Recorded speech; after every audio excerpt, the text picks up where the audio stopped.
আসসালামু আলাইকুম। তো আজকে আমি আপনাদের দেখাবো যারা ঘরে বসে দেশের ভেতরে এয়ার টিকিট করতে চান বা এয়ার টিকিট বুকিং করতে চান তারা কিভাবে বুকিং করবেন আজকে সেই বিষয়টি আপনাদের দেখাবো। তার জন্য যেটি করতে হবে আপনাদের যে কম্পিউটারের যে ব্রাউজার আছে যে কোনো একটি ব্রাউজার ওপেন করতে হবে। তো গুগলে চলে যাবেন। গুগলে যাওয়ার পর আপনার এখানে বি2বি শেয়ার ট্রিপ নামের একটি অপশন আছে, সেই অপশনটি আপনারা সার্চ করে পেয়ে যাবেন। তো বি2বি শেয়ার ট্রিপে ঢুকলে আপনারা এটা ক্লিক করে নেবেন। তো সেইখানে দেখতে পাবেন আপনারা এখানে কিন্তু অনেকগুলো অপশন আছে। আপনারা সেই অপশনগুলো এখানে দেখতে পাচ্ছেন। আপনাদের হচ্ছে হোটেল আছে, তারপর হচ্ছে ফ্লাইট আছে। আপনারা এখানে ওয়ান ওয়ে সিলেক্ট করে নিতে পারেন। তো এখানে আপনাদের কিন্তু আরও অপশন আছে। এখানে আপনাদের return, air ticket, one way, তারপর হচ্ছে তারপর এখানে আপনার বেশ কিছু অপশন আছে। আপনারা এখান থেকে যেটা করবেন, এখানে সবগুলো অপশন খুব ভালোভাবে দেখে নিতে পারেন। আপনাদের যেই কাজটি করতে হবে, যেই জিনিসটা লাগবে। তো আপনাদের এখানে যেহেতু আপনাদের এয়ার টিকিট লাগবে, এখানে আপনারা রিটার্ন এয়ার টিকিট সহ এয়ার টিকিট করতে পারেন, মাল্টি সিটি এয়ার টিকিট তারপর হচ্ছে ওয়ান ওয়ে। আমি সাপোজ এখন আপনাদের ওয়ান ওয়ে দেখাচ্ছি। তো ওয়ান ওয়ের একটা টিকিট কাটার জন্য আপনাদের কি করতে হবে, এখান থেকে সাপোজ আপনারা ঢাকা থেকে এয়ার টিকিট করবেন। তো ঢাকা লিখে তার পাশে যে এখানে যে ফ্লাইং ফ্রম আছে, তো ফ্লাইং ফ্রমের এইখানে আপনারা ঢাকা সার্চ করবেন। ডিএসসি লিখলেই আপনারা দেখবেন, ঢাকাটি লিখবেন, জাস্ট ঢাকা লিখলেই ডিএসসি চলে আসবে। এটা আপনারা ক্লিক করে নেবেন। তারপর আপনাদের যে ফ্লাইং টু আছে সেখানে আপনারা কক্স লিখলেই এইখানে কক্সবাজার চলে আসবে। তো এটা আপনারা সিলেক্ট করে নেবেন।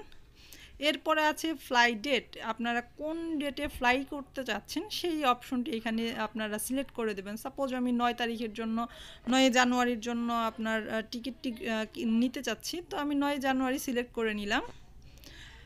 এরপরে এখন আপনার এখানে যে কোনো বার কিন্তু আপনারা এখানে সিলেক্ট করে নিতে পারেন।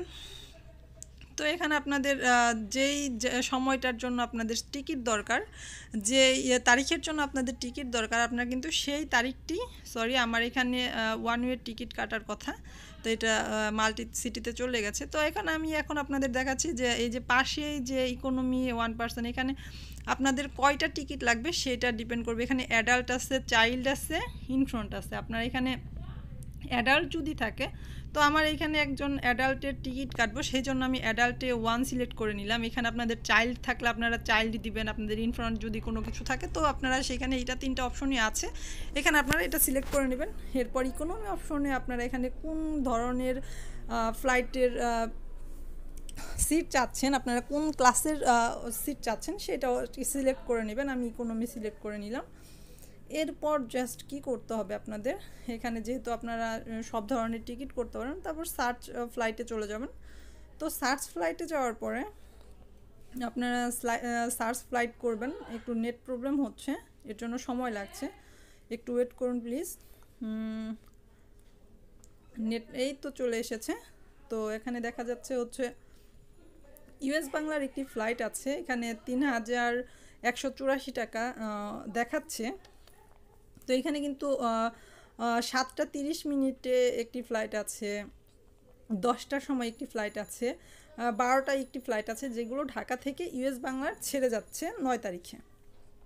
তো 9 তারিখের কিন্তু এই ফ্লাইটগুলোর একটির দাম হচ্ছে 3194 টাকা। সবগুলোর দামই কিন্তু আসলে সেম। এখন এইখানে আমি আপনাদের দুটো জিনিস দেখাচ্ছি, একটা হচ্ছে ক্লায়েন্ট প্রাইস, একটা হচ্ছে এজেন্ট প্রাইস। এটার মানে কি, এটা হচ্ছে যারা আপনারা যদি কোনো এজেন্টের কাছ থেকে বুকিং করে থাকেন সেই ক্ষেত্রে কিন্তু এখানে এজেন্টের কাছ থেকে যে প্রাইসটা রাখবে এটা হচ্ছে জাস্ট কমিশন, এখানে কমিশন সহ দেখানো হয়েছে। তো আপনারা খুব সহজেই কিন্তু এই জায়গাটি থেকে আপনারা বুকিং করে নিতে পারেন। তো এখানে আপনাদের সবগুলো ফ্লাইট, এই সময়ে যেইগুলো ফ্লাইট আছে সবগুলো ফ্লাইটই কিন্তু এইখানে দেখাবে। এখানে এই শেয়ার ট্রিপের একটি ভালো দিক হচ্ছে আপনারা চাইলেই যে কোনো সময় এইখান থেকেই কিন্তু সবগুলো এয়ারওয়েজের টিকিটগুলো কিন্তু আপনারা এখানে দেখে নিতে পারছেন। যেমন এখানে ইউএস বাংলার কয়টা ফ্লাইট আছে সেখানে এখানে কিন্তু সবগুলো ফ্লাইটই দেখিয়ে দিচ্ছে। ইউএস বাংলার প্রায় 4টা 5টা ফ্লাইট আছে ওই দিনে। তারপর নোভিয়ারের 3-4টা ফ্লাইট আছে, এখানে নোভিয়ারের 2টা ফ্লাইট দেখাচ্ছে। তো 2টা 3টা 3-4টা এখানে নোভিয়ারেরও প্রায় 4-5টা ফ্লাইট আছে, কিন্তু নোভিয়ারের প্রাইসটা কিন্তু একটু হাই, ওরা 100 টাকা বেশি রেট দিয়েছে, 3207 টাকা। তো এটা হচ্ছে আসলে এজেন্ট প্রাইস, আর কাস্টমার প্রাইস কিন্তু আরেকটু বেশি, 3700 টাকা। তো এটা হচ্ছে আসলে এখানে যে প্রাইসটা দিয়েছে এটা হচ্ছে আসলে এজেন্ট প্রাইস। আর কাস্টমার প্রাইস যেটা ক্লায়েন্ট প্রাইস, যেটা আপনার টিকিটের গায়ে লেখা থাকে, সেটাই হচ্ছে অরিজিনাল প্রাইস, যেটা আমাদের দিতে হয়। আমরা যদি কোনো এজেন্সির কাছ থেকে টিকিট বুকিং করে থাকি, সেই ক্ষেত্রে এই প্রাইসটা কিন্তু তাদের কমিশন আকারে তাদের কাছে চলে যায়।